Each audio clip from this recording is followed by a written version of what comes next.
All right, so I am right now actually at a very important historical site for the Bible nerds out here.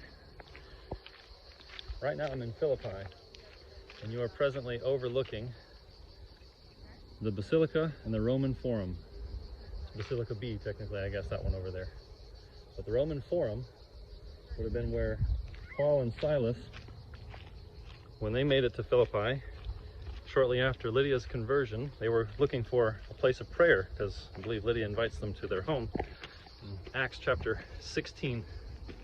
But the imprisonment piece of Acts starts midway down. I think it's verse 20, 22, something like that, where there's a slave girl who is following Paul and Silas as they're looking for the place of prayer, and she has a demon, but it's a spirit of divination.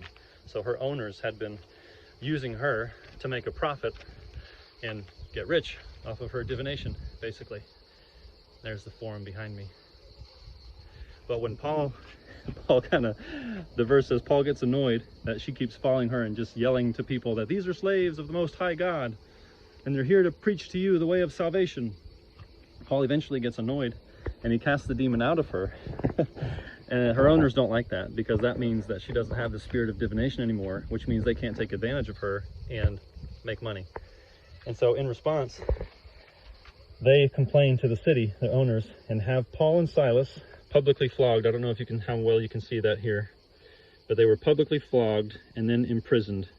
And this right here is where Paul and Silas would have been imprisoned. So this is important, and I wanted to show you this because I know not very many people get the opportunity to come to historical sites like this. But right here, walking up the steps, the jailer throws them in prison, is tasked with keeping them in this spot. There likely would have been another door or something down in there, but at any rate, Paul and Silas would have been kept in this prison right here. And an earthquake happens if you continue reading that passage. Earthquake happens, breaks the doors and the chains free, and the jailer obviously feels it, runs out because he's concerned about his prisoners, and he thinks they've escaped because he comes and he sees the door open. He pulls out his sword, gets ready to end his own subscription to life. But Paul and Silas, having not fled from the prison, call out to him and say, "No, don't, we're still here. Don't do that." And so immediately the jailer rushes in and asks what he can do to be saved. Hallelujah.